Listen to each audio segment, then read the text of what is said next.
I'm Sherry Jonas, and this is Launch, a podcast for parents of 20 and 30-year-olds who are struggling to become responsible, resilient, and capable of launching independently into adulthood.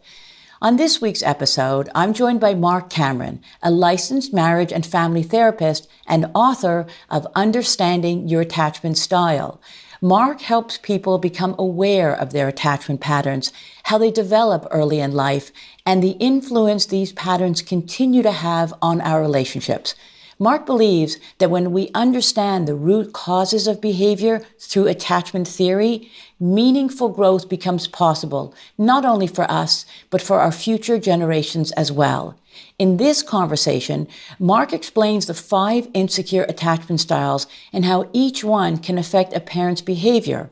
We also explore the concept of attunement and why it plays such a powerful role in connecting with your adult child. If you want a better understanding of how your pattern may be shaping your relationship, this episode will give you the insight you need to begin working toward a healthier dynamic. And if you're curious about your own attachment style, you'll find a link to an online quiz in the show notes, along with information about where to find Mark's newly released book, Understanding Your Attachment Style. I'm excited to share this episode with you, so let's get started. Mark, welcome to Launch. I'm so happy to be here. I'm excited to be speaking with you today. You are a licensed marriage and family therapist, recently published a book called, and this is a long title, so Understanding Your Attachment Style, The Path to Overcoming Unhelpful, thank you, patterns, and Building Healthy, Secure Relationships. Beautiful. Thank you. I'm still reading it because every time I learn about another style, I start thinking, is that me? Is that my kid? Was that my mother? So it's like, I mean, there's 5 styles, which we're going to get into. But before we do, your story about how you got to working with attachment styles is so interesting to me. Can you share with our listener what led you to do that work? Yeah, so I was in a men's group, and my one of my friends, his dad suggested reading the book How We Love. And Right. I read the book and it just totally blew me away because it described one of the attachment styles in there, the vacillated attachment style, described me in words Mm. that I didn't have for myself. Oh. But when I read it, I knew that this was true about me. It also described the triggers that I had, Hmm. the reactivity patterns that I got involved in. It described the dynamic, the conflict cycle that my wife and I Hmm. uh, would get into. And so I was just totally blown away. And I thought, how can this explain me in words that I don't have for myself? Right. And that kind of set me on this path of discovery. At that time, I was looking to go back and get my hours as a marriage and family therapist. I'd already got my degree, but then Hmm. life happened. I was married, I got divorced, but I had sole custody of my son. So I couldn't really take the time to go back and do my clinical hours. I had to really just get a job and get started again. But this time I'd got remarried and was in a blended family with my wife. And then yeah, so I read this book and then I looked up the authors and they were here in Southern California, Milan and Kay Yurkovich. And so I Yeah. reached out and I said, "Can I come work for you?" So long story short, the story is in the book. But long story short, they said yes. I went and I worked for them, and that's how I got into this work. Lovely. Lovely. For parents who are new to this, can you briefly explain the 5 different attachment styles for us? Yeah, well, let me just say what attachment styles are, just in case someone's wondering, well, what is an attachment style? Right. I Does always think, someone yeah, you're right. I always think things are like sometimes very self-explanatory. Like I did an episode once where I actually went through all of these different terminologies we use. But go ahead, please tell us what an attachment style Because is. sometimes people haven't heard about attachment. A Some hundred people have, percent. and some people haven't. So everybody has a relationship style or a bonding style or an Right. attachment style, which is what the research calls it. And that is learned from our families that we grow up in, or in psychology, we call them our families of origin. Mm. And so everything that we know we've learned and everything we've learned, obviously we've had a teacher. So our families of origin are our teachers.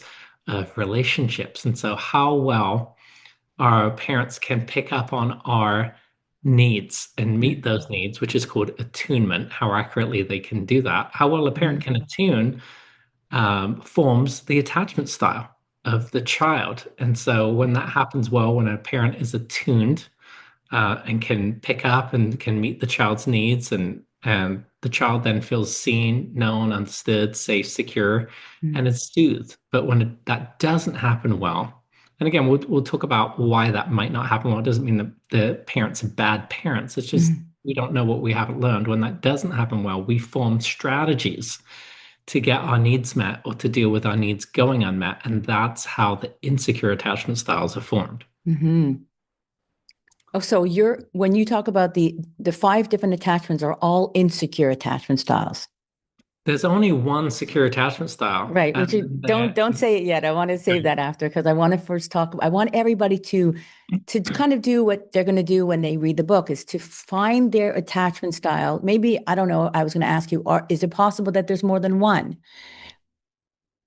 or is it? yeah, Yes. Okay. you can primarily we're going to predominantly one of these attachment styles are our primary attachment styles. Okay. But most of us grow up with two parents. So what I can get away with mom, I can't get away with dad, right? Or True. vice versa. One of them's typically the primary parent, the one who I see most often. Hmm. So I'll form an independent attachment style with each of them, or an independent bond, I should say, with each of them. And so Okay. my attachment style, though, is based off of that. And so attachment is rated on a spectrum or a continuum. So we can be mildly, moderately, or very much like any one of these styles, but a continuum also has two ends. So Hmm. what's on the other end, and Hmm. that's typically strategies that we developed with the non-primary parent. So let me lay them out here. So Wait, I need you to say that again. What is it about the non-primary, non-dominant parent? What did you just say? I want you to repeat that again because I need to. yes, so what I was talking about attachment being on a spectrum, Hmm. and so a spectrum has two ends, and so we're Hmm. primarily one of these attachment styles. But what's on the other end of our spectrum, right? Well, where do we Hmm. lean toward? And so typically, it's probably the strategies that we developed with the non-dominant parent. So we can be primarily strong in one of them and have tendencies of a different one too. Okay. Okay. I find that interesting. All right. Yeah, it is. It is interesting. So let's get into the attachment styles. I'll Yeah. explain them. Okay. So in no particular order here. So we'll talk about avoidant attachment. So an avoidant attachment forms for a child who grows up in a home where there's not a lot of talk or about emotions Mm. or not a lot of emotional conversations. And so this child typically will fall over, hurt themselves, and start to cry, and they'll get a response of, "Come on, you're okay. Stop crying," or "There's no monsters under the bed. There's nothing to be scared of. Don't worry, it's gonna turn out fine. It always does." Right? Mm. So whether this is happening intentionally or unintentionally, the message the child is getting is you're overfeeling. Mm.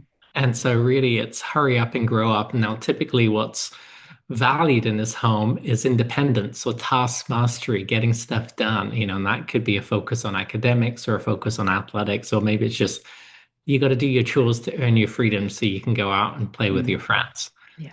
So this kid learns that when I make these expressions of myself, I'm kept at a distance, but I need my parents because I need them to supply for my physical needs. And oftentimes that's where they get their attaboys is when they perform at school or in athletics.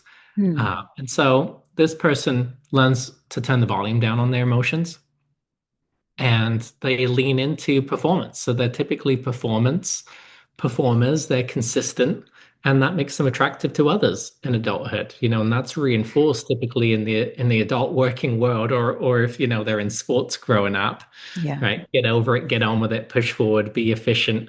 Oh And that's boy. attractive to others in Yeah. romantic relationships because they're consistent, they're high performers.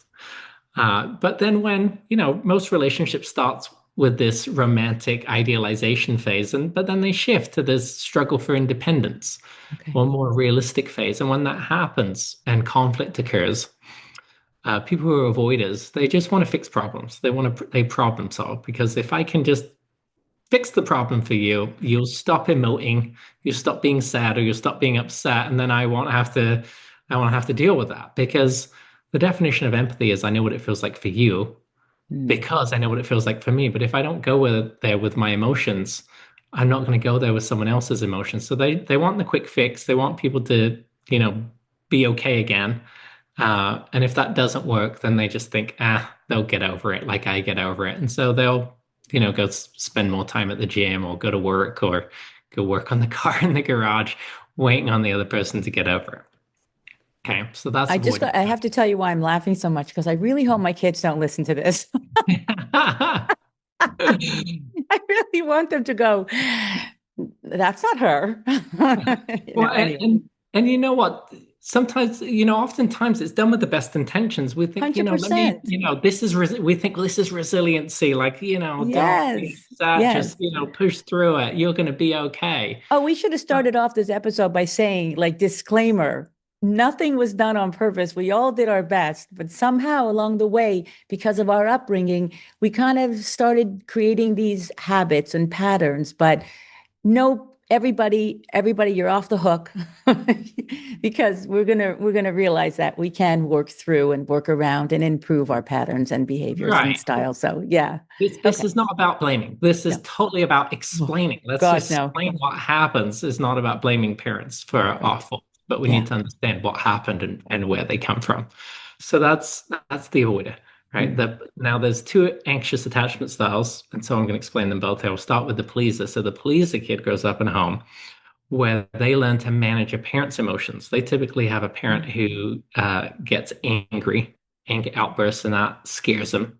Or they have a parent who is very critical, right? If they get an A minus, the parent will say, well, how come you didn't get an A? Or they'll have a parent who is very highly anxious, that uh, classic helicopter parent who doesn't let the child explore. Or they might even have a parent who's chronically depressed. So what happens is this kid learns to soothe their parent rather than their parent soothing them. They become the good kid, right? They don't Mm. act out. They try and predict their parent's mood or soothe their parent proactively. Like so I'm gonna get the chores done. I'm going to walk the dog, Mm. because I don't want my parent to be stressed. Because when the parent gets stressed, they feel anxious on the inside. So really what they're doing is they're calming their anxiety by doing this. But this person grows up, goes into adulthood, learning to do that, learning to calm other people down. So they check people's emotional temperatures. They'll check in with, hey, how you doing? Are you okay? Anything I can do for you? What do you Oh my need right goodness. now? You ask this person, where do you want to go eat? And they'll say, I don't know. Where do you Wherever want to you want go to eat? go. Right. Right? Yeah, exactly. And they Right. think, well, I don't care. I don't care Um, either. but often that's not really true. It's that they don't know. Because in order to know our likes and preferences, we've got to explore them. But Mhm. if they gave in during childhood, they don't really know what they are. And then other times they may say, well, I want you to be happy. And that's not true either. They don't want other people to get upset because when other Yeah. people get upset, they feel that anxiety inside. So they please and appease Right. and they lose themselves in relationships. They can become rescuers because they get so stressed and anxious at watching other people struggle. It's crazy. They become codependents. Mhm. And then when it comes to conflict, they give in, they fawn, they freeze and they fawn, they give in just because they want the peace. Mm. Um, and healthy relationships are balanced, so that's not good in the long term. Right. And eventually, this person in midlife can really, get tired of giving and become quite stubborn at that point, Mm. and want to leave the relationship. But it usually, if that happens, it usually takes many years of giving and giving and giving. Okay. Now, I like, can't stop smiling because I'm like, check. There's like, that's why I'm saying, like, every one of these, there's everyone listening is going to go, that's me. No, no, that's me. But okay, keep right. going. Everyone's Yeah. going to hear themselves in one of these. Okay, Right. here's the other anxious attachment style. This is the vacillator. In my Mm. book, I call this the vacillator, right? This kid grows up in a home where they get some attention and connection, but it's not on their terms and they're made to wait on it. So they may have a Mm. parent whose connection depends upon the parent's mood. So when the parent is in a good place emotionally, they're connecting, but when they've had a bad day, they're not connecting. They're irritable, they're not quite present. Or it might be the parent's physical availability. Now, there's a lot of divorced parents out there, so there's a lot of custody situations. Mhm. Sometimes one parent is more absent than another parent, lives out of town, maybe. Sometimes it's a parent's job. Parents travel for work or they work shift work. I mean, we need emergency responders and they typically work shift work, and we Hmm. also need the military, and that involves deployments. Right. And so this kid gets attention connection they enjoy, but then they're made to wait on it. And in the Mm. waiting, they feel unseen, unknown, misunderstood, and they get mad. These are the protesters. Okay, we do two things with our emotions. We talk them out or we act them out. And the vacillator acts them out. Hmm. They sulk, they pout, they outburst, they criticize, they withdraw. And they're hoping that their parent will pick up and see that they're upset and fix the situation, right? Attune to them more Mm. accurately. The parent either can't do that, or they can't manage their own moods very well. They can't change the custody situation, or it's difficult to change a work situation. Right. So this kid grows up, goes into adulthood with their longing for connection turned on high. And when they meet people, the dating phase is all about time, attention, connection. And Hmm. it's amazing for them, right? They love that. They live for this, thrill of connecting with others. Hmm. But it's idealistic in the dating phase, right? But they can share too much too soon, and they can miss red flags and get deep into relationships very quickly without really knowing the other person, because they idealize the other person. They build a picture in their minds of who the person is, and they convince themselves of that. Yeah. And real life sets in and they get let down, they get made to wait, conflict occurs, and then they feel like they've been duped. And then they get Mm. mad and they do what they did as kids. They sulk, they pout. It's designed to get the other person to see, I'm hurt, come after me.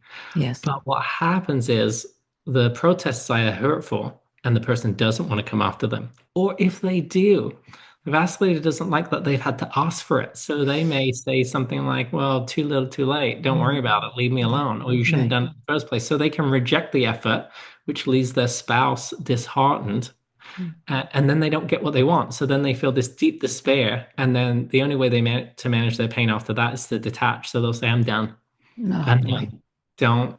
Don't worry about it. I will do it myself. Yeah. Or sometimes you get this big I'm done where it's like, you know what? Let's get a divorce. Or with friendships, Mm. or sometimes you can just cut family members or friends off because they're so hurt. They feel their emotions so deeply. They're so Yeah. hurt by them. This is egregious, and they'll cut people off. Yeah. So, and then they move on looking for that next connection. Yeah. And they mistake intensity for intimacy is what they do. And Mm. that's why they get in so quickly. But Interesting. ultimately it sets them up for disappointment because they idealize. Got it. Oh, that was my attachment I style, know. I childhood know. style. That's I was painful to I think was about. wondering if you were going to talk about that at all, but I mean, I we can keep going, but I've watched so much of you and read already so much that I know that you're that, but we can Well, I'm keep going. growing. I'm in recovery. I'm a recovering procrastinator. So Oh, I actually, and we'll talk about the good news after this. I've lost a lot of these triggers. oh, Right, because I'm fantastic. learning to become secure. So let's talk about the last one here. So Yeah.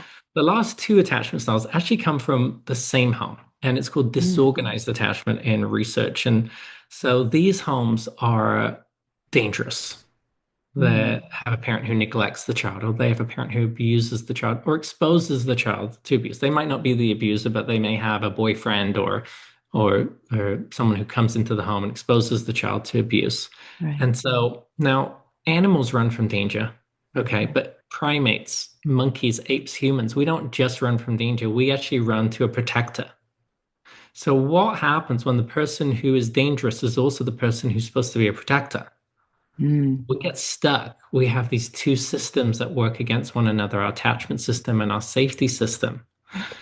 And we want and we don't know what to do. And so that's called disorganized attachment, because when researchers watch these kids with their parents, they don't know what to do. They run away and then they run toward and then they run away and then they Hmm. run toward. It's called approach avoid behavior. And this is exactly actually the dynamics that occur when a betrayal happens in a marriage is, Mm. you don't know whether to push away from the person or go toward the person, and it's highly, highly conflicting.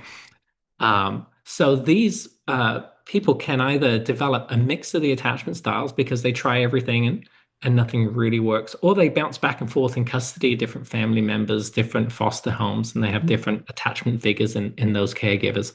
Or if abuse is pervasive, They can actually go one or two ways, which is what Mylan and Kay Yerkovich, who wrote the book How We Love that I read, observed that they can become a controller or a victim because they learn that relationships are like this. They're all one up, one down. Someone's in charge and the other one submits. Hmm. Someone's an abuser and the other one takes the abuse. And so Right. the controller, when they get old enough, big enough, and strong enough, they say, well, I'm not going to be in this position anymore.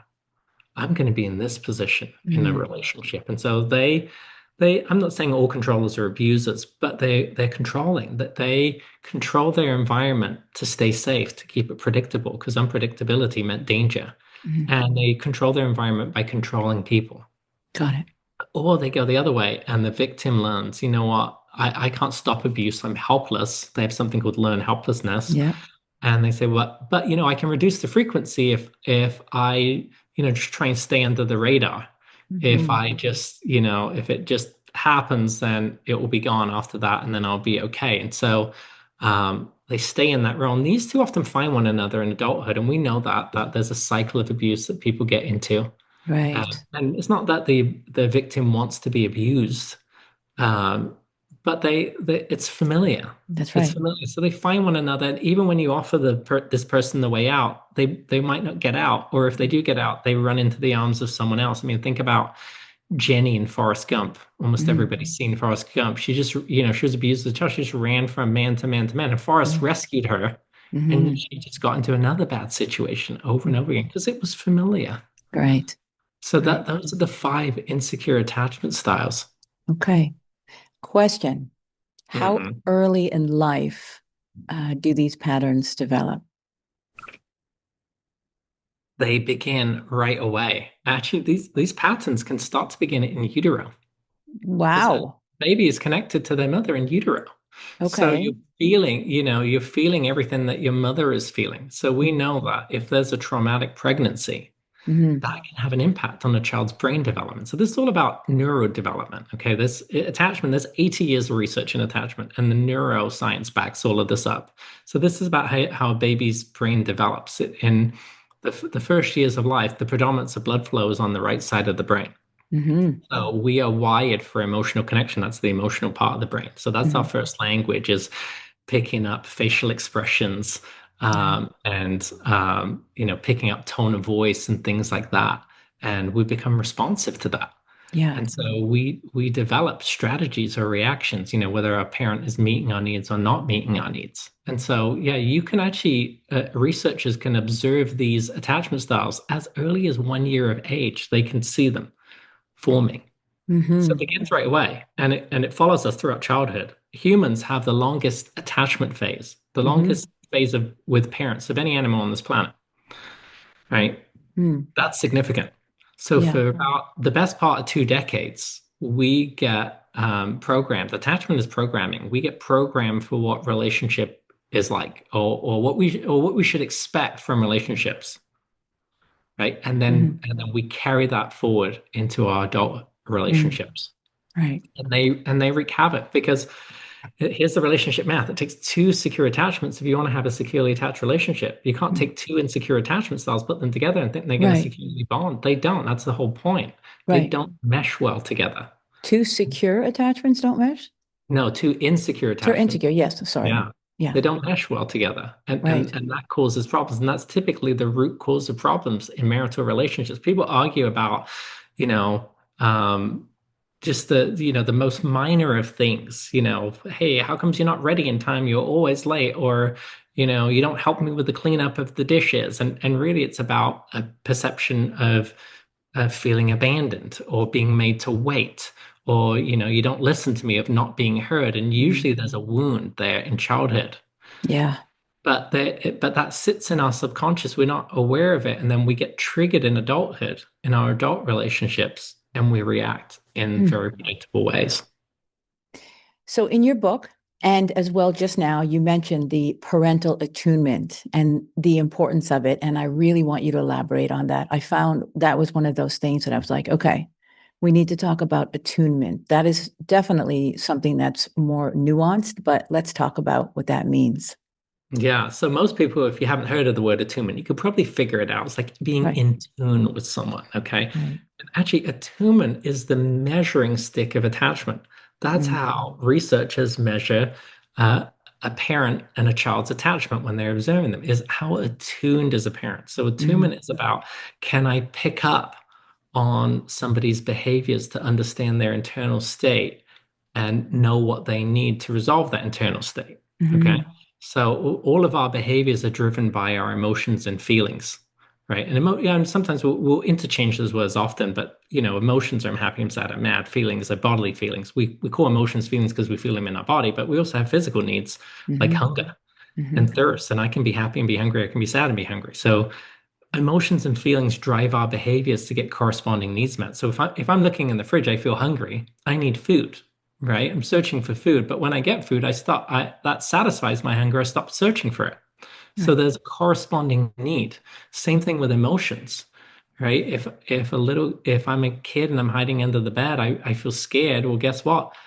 My need is safety or security or protection, because the more safe I feel, the less fearful I feel, right? But the more fearful I feel, the less safe I feel. So when an attuned parent can pick up on a child's behaviors to understand their emotions, and they invite them into connection, they validate, that makes sense. Mm-hmm. They empathize. I'm so sorry you're feeling that way. That must be Mm-hmm. really hard, right? Mm-hmm. They encourage, they engage, they explore. Tell me more about how that hurts, right? And so that they do what you're doing with me right now. People are watching you, you're making eye contact, you're nodding your head, like it Mm-hmm. looks like you're listening, you're getting what I'm saying. And then they comfort and they meet the corresponding need. But they also help the child develop language for what's happening on the inside. And if I can have language for what's happening on the inside and also learn how to link those to corresponding needs, I'm more likely to get my needs met. We do Mm-hmm. two things with our emotions. We talk them out, we act them out. We Mm-hmm. verbalize or we dramatize. But if I'm sulking and pouting, you got to guess what's wrong with me, what's going on with Mark. But if I can say to you, Sherry, I feel really sad right now. Can you give me a hug? Or I'm feeling really unheard and I just need you to listen to me. Mm-hmm. You know what's going on, and now you know what I need. And so Yeah. that's why they more likely get their needs met than other people. Yeah. And they look for other people who are like them. And that's how they end up in secure relationships. Mm-hmm. It's not necessarily a conscious thing. It's just that they get programmed this way. And so that's their programming, and that's familiar for them. Yeah. Yeah. I have so many things going on in my head about raising my kids right now, but it's like I don't want to make this about me, but I'm like, oh, I remember that time and I did this and I didn't do that. And but anyway, okay, so let's talk about the parent-child attachment dynamic because Hmm. that actually fascinates me. I know this is a lot, like your book is a lot about relationships, but I think, our audience is parents struggling with their adult children. And so I kind of want to focus on the parent-child dynamic. Why is it so important for parents to understand their attachment style with their children? And of course, it's equally important for the adult children. Like they could be actually running out to buy your book because they have to understand their attachment styles with their parents. It's this symbiotic dance. So I kind of want to really talk about the importance of understanding the dynamic. Yeah, no, this is good. And so I want people to understand that my book is not exclusively for couples. I've not written it that way. It's Right. for Shouldn't everybody. It be. depends on whatever relationship you're having, a friendship, Hmm. struggles with people at work, an adult child who is struggling with their parent. Right. It's written for anybody. Right. Okay, it's not a relationship book and a romantic relationship book, although it Right. will help you with that too, right? Of course. And so research shows that in order to, if we don't learn a secure attachment style in childhood, we can earn a secure attachment style in adulthood. That's the language. Okay, so earn is it's going to be work. Yeah. I got to do some work on this. And the research says, okay, in order to earn a secure attachment style, you've got to develop a coherent narrative. This is the research language. Okay, coherent means something makes sense. Narrative is story. Okay. So by making sense of my childhood story and understanding what attachment is and how I've been shaped, I can see where I fit in here. Mm. Okay, so this is why it's really important for people to understand this about themselves because, this is how I was. I knew that certain things bothered me. I knew I was reactive in certain ways, and I didn't like the way that I reacted. Hmm. And I would promise myself every year for about 15 years, this is the beginning of my book, I promised myself, I'm going to work on this year. Right. And I did it with all the best of intentions, and I loved in the way that I thought, I'm supposed to love. But Mm. I made, it's not that I didn't make any progress, but I made minimal Yeah. progress, right? Because I didn't know why I was being triggered. Got it. Right? And so I just kept expecting other people would adjust to me, Of course. right? But when I understood this stuff, I realized, oh, there are actually attachment wounds underneath here. And Mm. I'm prone to feeling abandoned and rejected and misunderstood and shame. These are all things that I wouldn't have thought about myself. I wouldn't have made connections to. And I thought, I don't have any abandonment, but it's perceived abandonment, it's perceived rejection. And when it's revealed to you, you can see it. And once you see it, you can understand it, right? You can't change something that you're not aware of. So you have to first Right. become aware of it. And my books are 100%. written in 100%. these three stages, develop insight, become more aware, and then show up to practice. Because it's not just enough to know, diet and exercise make us physically fit and strong. Well, guess what? You actually got to go to the gym and you got to, got to eat the right foods and you got Right. to pick your portion size, right? And how many people actually do that? So we Right. got to do practice work too, but we Mm. first got to become aware. And so if we can become aware as a parent to understand our attachment style and how that shaped our parenting, we can go to our adult kids and we can say to them, hey, listen, I'm finding some stuff about myself and I'm realizing that even though I had the best of intentions, I may have done things that hurt you and harmed you emotionally, Mm. unintentionally. But I want to acknowledge that and I want to hear about it. So I want to have a conversation. I remember this happened. Tell me how you felt in that moment, or what are things that you remember from your childhood that you want to share with me, right? So when you Yeah. do that, what you're doing is you're inviting a conversation, right? You're helping them develop their coherent narrative. You're Hmm. helping them make sense of their childhood story, and you're providing actually an opportunity for a reparative experience. Oh, I love this. We need to have repair. That's how our neural pathways change is actually through reparative experience. So as you Yes. do that, you develop that language, and as you attune to them as the parent now, even if you weren't attuned before when they were growing up, you attune to them now. Mm. You empathize, you validate, and again, this is about even if the way that they remember it is not the way that you remember it. Hmm. Okay, this is about understanding, not about agreement. Most people in conversations, it's like I'm trying to get you to see the way that I see it, and I need to prove to you so that you agree with me, right? And we get stuck here, right? But we can listen for understanding rather than for agreement. That's how empathy occurs, because I can understand how you feel without agreeing with your perspective Definitely. or your behaviors. Hmm. But I can say, well, given your history, I can see why that bothered you, and I understand why you reacted in that way. Yeah. Right. And when we do that, when we can show empathy and understanding and validation, people calm down. They less likely to say hurtful things to try and grab your attention or raise their voice because they feel like they're not being heard. And they Right. kind of slow down and they calm down. And then if you model that for them, right, we learn by modeling, they're more likely to do that for you. So it's a reprogramming that we have to do. And if you are an adult child and you figure the stuff about yourself, yes, you can go to your parents. I think what I would say is that don't go to your parents unless you're prepared for the worst case scenario. Because Right. they may be very defensive, like, no, like Right. I did the best I can. You Just were give just them a your little book. Just, terror. yeah, they have to give Right, your book first and right, then they can have the discussion. right. Right. But I mean, if you have it, I mean, many parents do. Sometimes we're better grandparents than we are parents because, the first time around, we don't have a manual, right? I've Right. designed this actually to be a manual, but we don't have a manual. We just do what we've learned to do. And then the second time around, right, like you said, like you start to think about stuff. And so Yeah. there are many parents who are better grandparents than they are parents. It's Yeah. just I've learned. Yeah. Right. So sometimes you may have a parent who is more open. And if you can say, hey, I'm discovering these things about myself, I want to ask you a couple of questions about me as a child. How was I as a child? Mm. Right.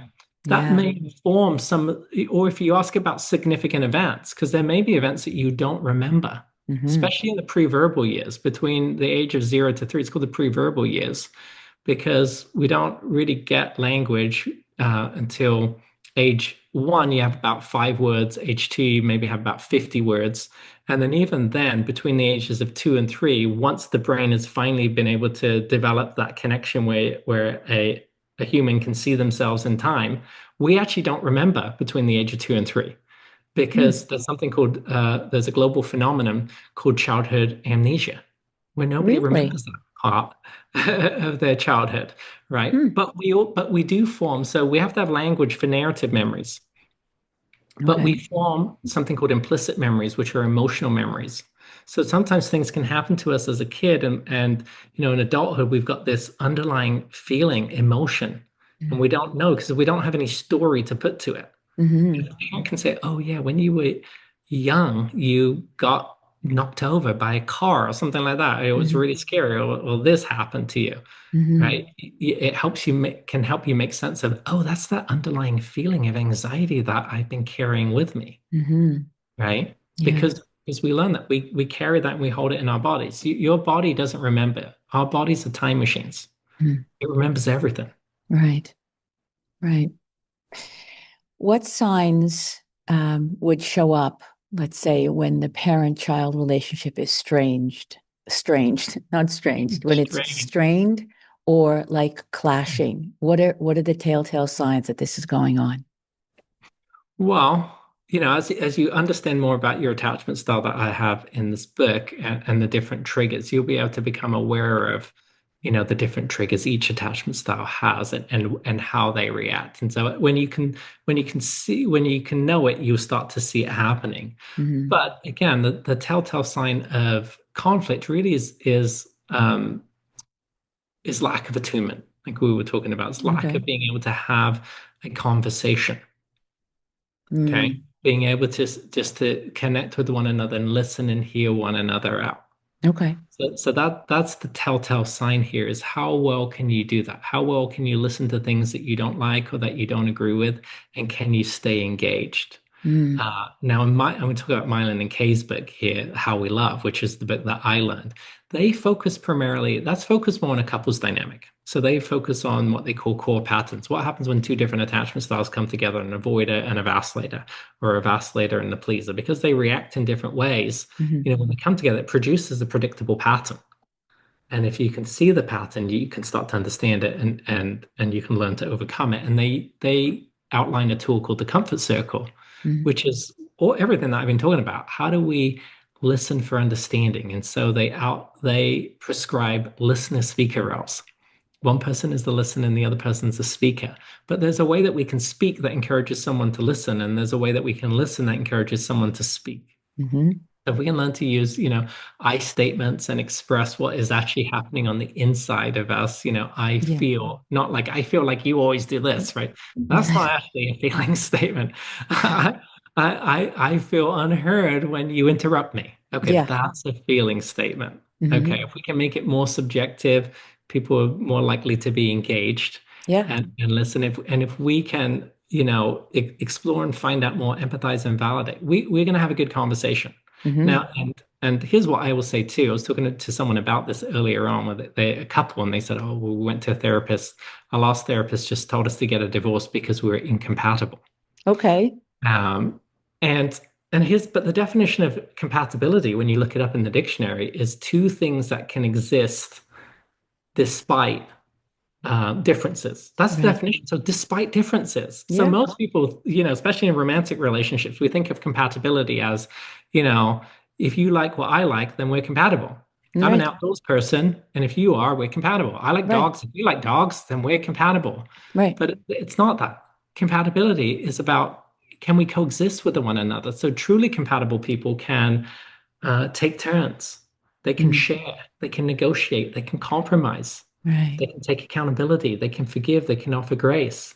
They can listen Mm. for understanding, even when Mm. they disagree. That's compatibility. That's coexisting despite differences. Yeah. This So, is really so important, Mark, yeah. because when I'm working with parents, and we're not always given the kid that we're always compatible with. A lot of our children, they push our buttons, but the challenge and the gift is to learn how to connect with them in spite of our differences. And I think that that's why I love what you're saying. I'm just kind of like, it's like a warm, cozy blanket because everything you're saying is what I really believe in and preach so much. So it's just great. I have my courses on now, and my parents, they're going to be listening to this and they're going, she's been talking about that. She's been talking about connecting and empathic listening and validating and active, all of that. It's so wonderful. I just love the fact that you're just everything you're saying is just it's just so much truth in what you're saying. It really is. And it's so Yeah, hopeful because you're not always gonna feel like you're one with your kid. I mean, and I keep going back. In my mind, it's always about the adult-child relationship, but I love the fact that you don't have to always be compatible. You're gonna love them and you're gonna find a way to make it work, you know? right. You don't have to be the same, but you can be compatible in the sense Yeah, of can we coexist with differences? yeah. And when we say kids do push our buttons. Why do kids push our buttons? Because we're attachment figures to them. We're attached closely to them. People will Mhm. say it's like, I can go to work and I'm fine, but when I come home to my spouse, like they really get me, right? Well, Right. why? Because you're attached to them. It starts with our attachment starts with our attachment to our parents, and then Yeah. we grow up and we Right. get married, and then it goes this way because then we meet someone and they're our person, Right. right? And then we have our children, and then we start to program them, right? And so there's no one like our parents, our spouses, and our kids who will trigger us. And most people will use this word like I'm triggered or my buttons are being pushed, Mm. but they don't pause long enough to say, what is being triggered in me? Yes. Right? A trigger is an association in the present to something significant, a wound from the past. That's what a Beautiful. trigger is. That the brain works by association. It just links things together and it works as shortcuts. Oh, this is familiar to what happened before. This is how you felt. This is what you believed. This is how you reacted to stay safe. Do that again. That's how the Hmm. brain works. And it Hmm. works in these subconscious processes. Okay. Yeah. But when we pause long enough to say, well, what is being triggered in me? If we can develop something that I outline in the book called the observing self, where Mm. you can pause for long enough to say, what am I feeling right now? What Mm. is happening around me, or what just happened? How am I reacting to deal with my needs going unmet or to try and get my needs met? And where in my history did I learn that from?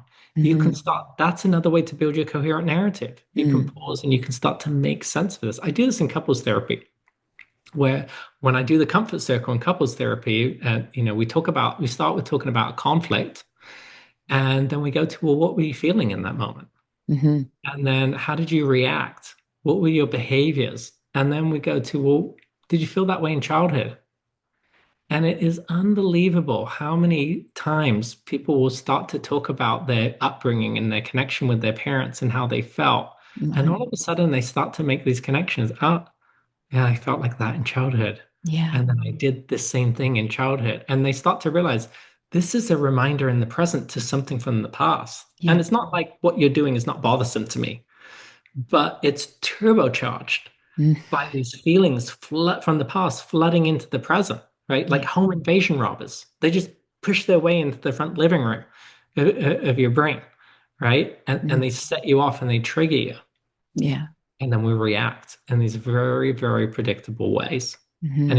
if you can start to see that, then I was able to start to overcome this stuff. Yeah.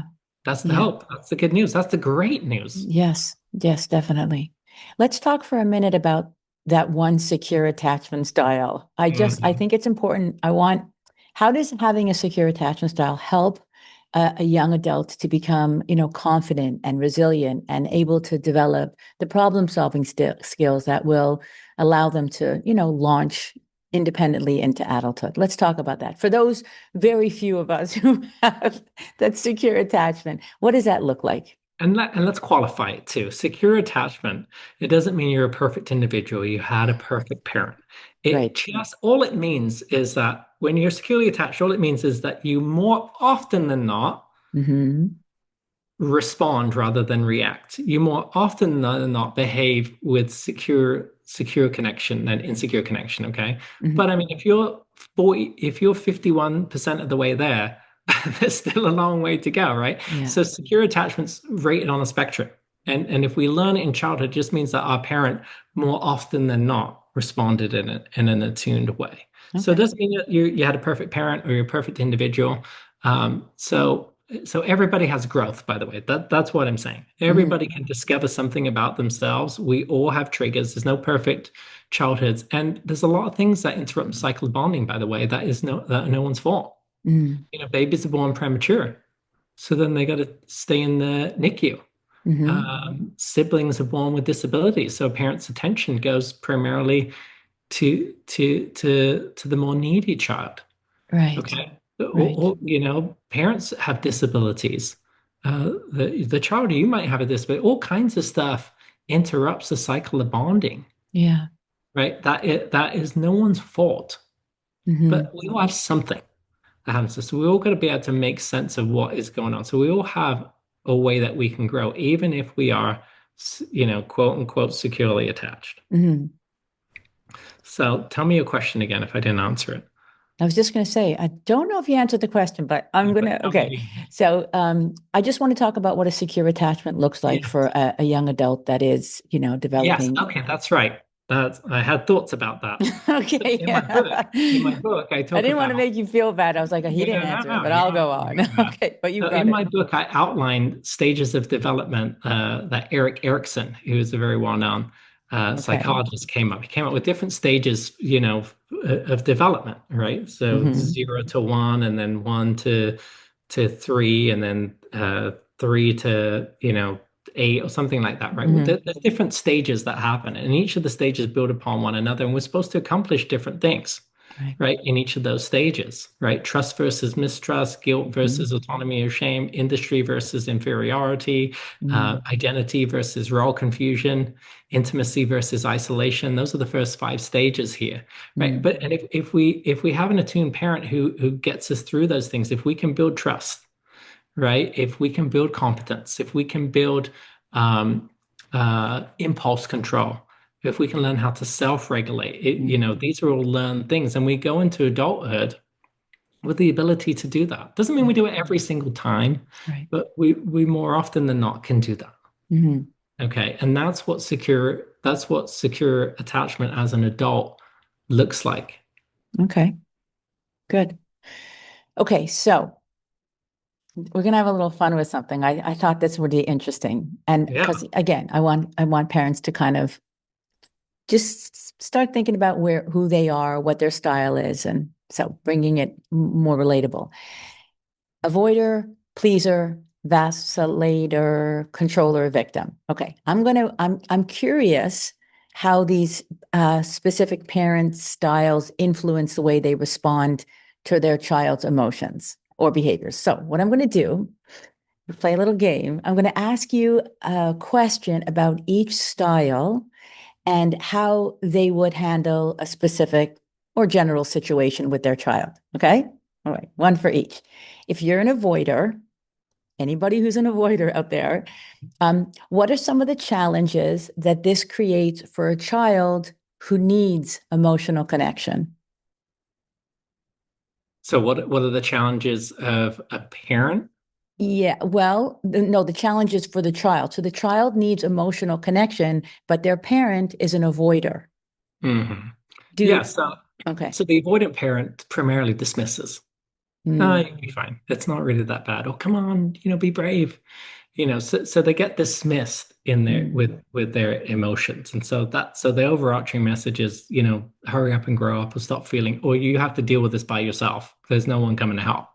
But And so they learn to dismiss their own emotional state and they push it down. okay, but what about the other parent? If one parent is the avoider and said, be brave or grow up or you'll get over it, uh, wouldn't that child turn to the other parent who might be different and get their needs met there?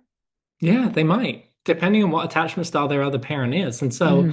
so they may get their needs met from the other parent, right? They Okay. may have the other parent may be more attuned than the other one. This is Right. why, attachments rated on a spectrum. We can be mildly, moderately, or very highly like one of these attachment styles, Okay. or we can have a blend of a couple of different ones. Right. So, Absolutely. So a young adult can say, oh, I really needed my parent, but they were more of the avoider type. So I went to my other parent to get my emotional needs met. Sure. Okay. As long as their parent was available, Yeah. right? Usually, both parents work Right. or at school or something like Right. that. Right? They're not usually available 100% of the time. Now, Hmm. let me also qualify this too, is that you can also develop an avoidant attachment style, not necessarily because your parent was primarily an avoider. Like it could happen in a single parent situation.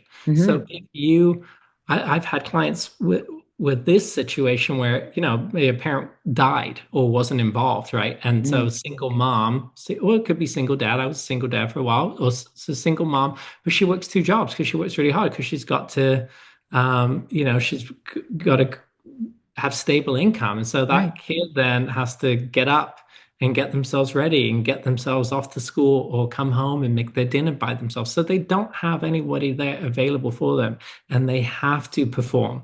They have to meet their own needs. Hmm. So sometimes that it occurs in that way, and so no Hmm. one's available. And so if we don't get on it, remember emotions indicate needs. So if no one's available for us, if we try and stop needing, we actually can, it's a way to self-soothe and not Hmm. feel. Yeah. So it's characterized by suppression or dismissal of feelings. I'm going to be okay. Try not to think about it. That's Mm. kind of the avoider's reaction to emotions. I just want to say this about myself, that my parents divorced. My mother and father were very different people in terms of their attachment styles. And what I didn't get I knew I wasn't getting what I needed from my mother. Um, and my father moved away.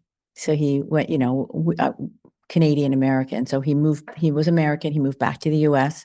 And I got to a point in my life where I wanted to have a connection with my father so that I could get the needs met that weren't being met by my mother. So Mhm. I'm just, I'm speaking to, let's say the adult child that says, we have to be more resourceful. We can't, I mean, when we're young, we have no choice. There's that we're beholden to our parents. But at some point, young adults, teens can recognize the fact that their parent isn't giving them everything that they need, and they can go and find that connection with the other parent and make the effort. So that's why I sort of asking that question is that I understand that there is so much happens with your parents, but there's two people involved. So I want to make sure that it's also good when parents are going through divorce not to sever the tie, with your child and the other parent, because they will need to have to develop that relationship and develop those attachments to that other parent. Anyway, Yeah, and little food for sometimes, thought. no, it's good. Sometimes other adult figures can become attachment figures for a period of time. Oh, I know people who have done therapy with people who had coaches who were just really encouraging to them, when their yeah. parents couldn't be, or a teacher, or Mm, sometimes it's a youth pastor, somebody who mm, really was more attuned and came alongside them and really kind of encouraged them, and that was kind of like their go-to person, the person who believed in them. right. Right. Right. And they built that connection, from that person. That Yeah. person was able to get, that person was able to take a significant role to help program them. Hmm. That, okay, I'm not getting this from my parents, but there's someone else involved in my life. And so I can see that relationships can be trusting. Yeah. My needs can get met by an adult and by others. Hmm. Okay, next one. If you're a pleaser who steps in too quickly or does too much for their struggling adult, does this prevent that child from learning responsibility and developing self-confidence? If you're a pl Abs Absolutely. Sorry, I Okay. cut you off. You didn't even finish your sentence. No, I was Absolutely. reiterating. It's good. It's good. I love the Yeah, fact that you said because absolutely. I was like, oh, okay. in order to develop resiliency, so resiliency is another way to say resiliency is bounce back ability, Yeah, right? that's a good one. Now, somebody avoiders will think resiliency is like when something just doesn't bother you, right? No, no, But it's no. kind of like this hardness, right? Stones are Mm, hard. No. And when you throw them, they hit the ground, they chip. Okay, but stress balls are resilient because you can squeeze this thing and it will just Yeah. bounce back. It'll Right. just reform its shape, Hmm. right? And that's what that's what resilience Resilience. is. Yeah. Thank you. I lost my words. Yeah. That's what resilience is. It's being able to bounce back. It's being able to actually feel our emotions and manage them and recover again, right? And Yeah. so when you rescue someone, you rob them of the opportunity to see Hmm. if they can struggle and then recover again. Hmm. Okay. And so then they you actually rob them of the opportunity of learning confidence because we learn Yes. confidence when we can do something and we can learn from it and we can accomplish it. And you know, everything is an opportunity to learn from, right? When we get Hmm. something wrong, we can say, okay, well, why did I get that wrong? Hmm. What should I do next time? Or where did I fall short? Yeah. Well, it gives me an opportunity to try again. So yeah, when you rescue your kids, you rob them of that resiliency and they become dependent upon you, Hmm. right? And then Yeah. they don't launch. Yeah. And here we are. Right. So And so parents have to ask themselves, why is it hard for me to stand on the sidelines? Why do I want to jump in and rescue? mm, Right? What yeah. is being triggered inside of you? You have to learn to manage your anxiety here. Hmm. And I will have parents who will make all kinds of excuses, but they have my child has this disability. But Mm, look how they were happened in life, what they were set up for. Like any parent would rescue their kid over and over again who was drug addicted so they wouldn't be on the street. Like I mm. mean, we're here at all. I know. I know. But really, what it is, it's this inner tension on the inside that they don't have a tolerance for. And sometimes there really are hard situations that we have to watch a child go through. Sometimes, I mean, in addiction recovery, somebody does have to hit bottom Mm, most of the time before they start to go up. yeah. Otherwise, they just end up in this cycle of relapse. And, Yeah. and there are some people who will tell you, like, I had to be homeless before it kicked in. Yeah. And it's hard to watch that. Yeah. Clearly the adult that has become a pleaser was because of their childhood, but the problem is the buck has to stop there. You cannot do that with your child because you will be debilitating them from their growth. So that's where the self-awareness comes in. You might have developed that people-pleasing attachment, but you cannot keep perpetuating it. So, okay, the vacillator who we're speaking to, Mhm. um, Mhm. how does your tendency to overreact and be emotionally unpredictable impact your child? Yeah, so you may, and not every attachment style programs their child to be that same attachment style, by the Okay. way. Yeah. So if you might program your child to be a pleaser Yeah. because like I'm a reactive parent. I gotta Right. settle and calm them down, and they're idealists, and I'm not doing this in the right way. So now I got to be the good kid. Right. Right? So you might program them to be a pleaser, or you may just model behavior for them that they Mm-hmm. say, okay, this is how I react when I don't get my way. When Mm-hmm. things don't go right for me. Validators tend to blame. They Okay. they they blame and they defend, and that keeps the focus on others and away from seeing their part in the pattern. Mm-hmm. And they you might program your kid to sulk, pout, protest behavior because that's what they see from you, how you learn to Mm-hmm. get your needs met. That's So now right. you just program them. They learn the same thing by modeling. Yeah.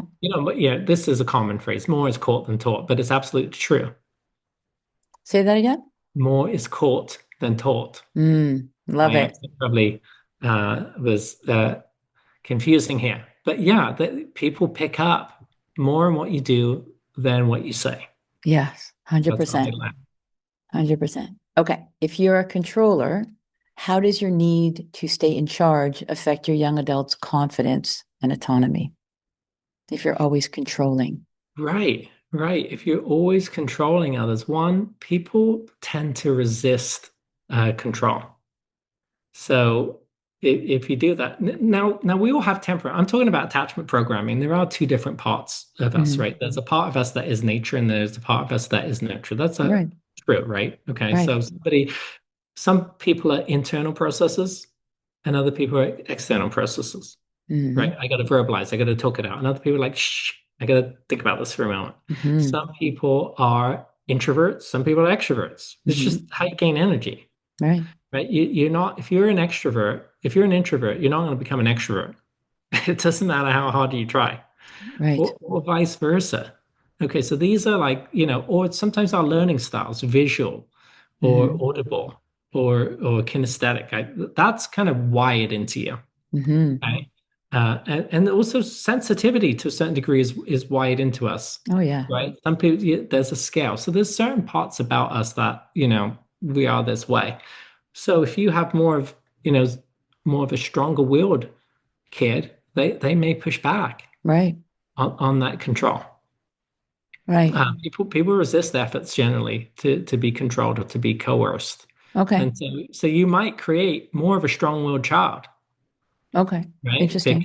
Because they're more independent, they want to do it themselves. But no, you need to do it in the way that I want to do it. No, I don't want to do it in that way. And so you might create a resistance to you where it's like they're strong-willed to Right. me. Really, it's Right. like they're more of a kinesthetic learner. They're more independent, and they have a little bit more of a temperament to push back. Yeah.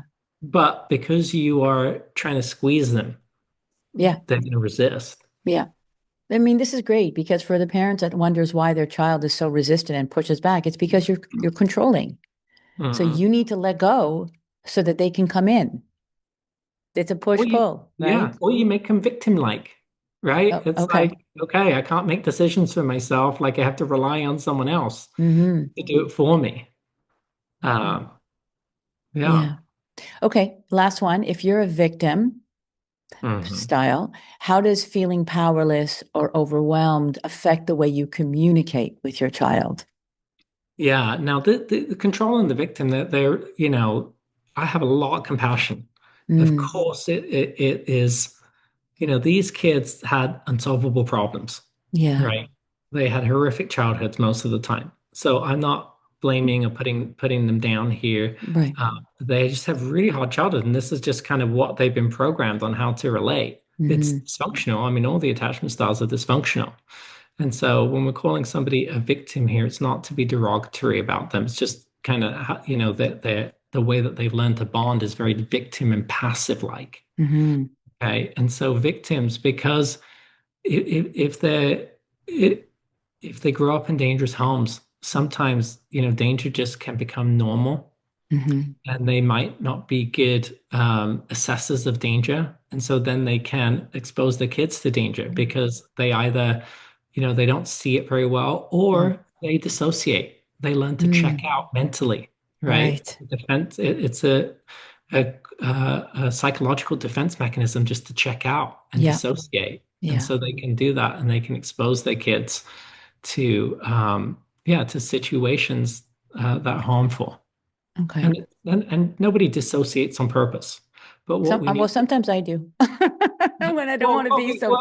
well, dissociation, right? Daydreaming is dissociation, right? And so yeah, we can all Sometimes. say, I want to daydream right Yeah. now. But what I'm saying is dissociation in terms of like a danger, like involuntary response, like freeze, like I'm Yes. checked out. Nobody Yeah. does that part Right. on, Right. Right. on purpose. But we can become aware that we've lost periods of time. I've had people in therapy just check out in front of me and they just lose periods of time. And then they Hmm. come back again and they're like, what happened? Yeah. Right. But do they say that they dissociated? Or do you like how did they come? Because I know that there are people that will say, I just dissociated, like I'm back, but I wasn't there for a bit because they, You're right. Some people are more aware of it. Like mm, they're aware that they lost time. They're not yeah, aware of what happened. yeah, Um, so, yeah. but it's incumbent upon us to recognize that, we are this way, and Mm, we can change that, and we should change that, and we're responsible, even though we're not responsible for our initial programming. yeah, We're responsible for our growth and development in adulthood. 100%. So how do you deal with parents in your practice that say, this is how I was raised? I mean, we know what we're saying, and we're almost coming to the end now, but you can break free from your own attachment patterns so that they either don't repeat on their children or they can become the best version of themselves as a parent. Am I Yeah, right? You can. I mean, right, of that's course. the silver lining here. Yes, that's the Yeah. beauty of it. Yeah, that's exactly what I'm saying. This is how you were raised. Now, I think a bigger objection to that is this is my culture. Mm, hmm And I address this briefly in the book that a culture is an external environmental influence. So yeah, there are some cultures that lean more toward anxious attachment styles and some that lean more toward avoidant attachment styles. That is true. But mm, just because the majority of people around me does this doesn't mean it's secure, right. right? How babies all over the world develop, how human brains are nurtured is the same. Hmm. So just because you were raised that way, just because your culture is that way, doesn't mean that that is secure. Yeah. Yeah. So we need to recognize these things about us and take responsibility. That's called maturity, Yes. Yeah. right? Maturity is to take responsibility to be accountable Yes. 100%. and to grow. Healthy things grow. We all have areas to grow in. And if you think you don't, You got a then lot of growing to do. right. You've probably got a lot of stuck relationships. Yes. Yeah. Yeah. We're all work in progress. None of us are done. We're not Mhm. cooked ever. So Right. I always like to leave on a positive note. What do you wish every parent understood about their attachment style and the impact that it will have or has had on their adult child's life? Yeah, well, I've said so much already. I I think what know. the encouragement that I would give is it's not your fault. Mm, It's not your fault. You mentioned this already. We don't choose our parents. We yeah. don't choose the environments that we grow up with. Right. Mm, It's the parent's job to kind of to nurture us. That doesn't mean that children don't know right or wrong and they don't act out. I'm not saying that. I'm mm. saying that the way that your attachment style was formed is not your fault. Yes. But it is your responsibility now, an adult, Yes. to recognize that and to fix it. And the good news is you will find freedom in fixing it. You will heal. Mm, It's difficult. It is an insecure attachment, but you've got to pick your pain. You yeah. can pick the pain of being stuck, or you can pick the pain of growth. This Ah, one leads to I read freedom. that. This one leads to freedom. This one leads to the same thing over and over and over again, and Yeah. unhealthy relationship. So you got to choose. Yes. Yeah. Mark, I really appreciate your sharing your expertise with us today. I think that a lot of parents will find this very interesting and will hopefully learn a lot from it. And will go out and buy the book because there's so much in your Yeah, book. that's I'm so not done with it sure you yet. can. Yeah, I was going to put up a picture of it, but thank you. Um, but yes, so for anyone who wants to dive deeper, your book will be linked in the show notes. This was an absolute pleasure, and thank you so much for joining me here on Launch. Thanks for having me, Sherry. All right. Hope we stay in touch. And I'm Me still not too. sure what I am. All right, Mark. Take care. Thank All you. right. Thanks for having me on. See Bye. you. Bye. I hope today's episode gave you valuable insights and actionable steps that will help you guide your young adult to launch successfully into adulthood. If you found this topic helpful, feel free to leave a comment and hit the subscribe button so you never miss an episode. Leaving a 5-star review helps us reach more parents who are dealing with the same issues.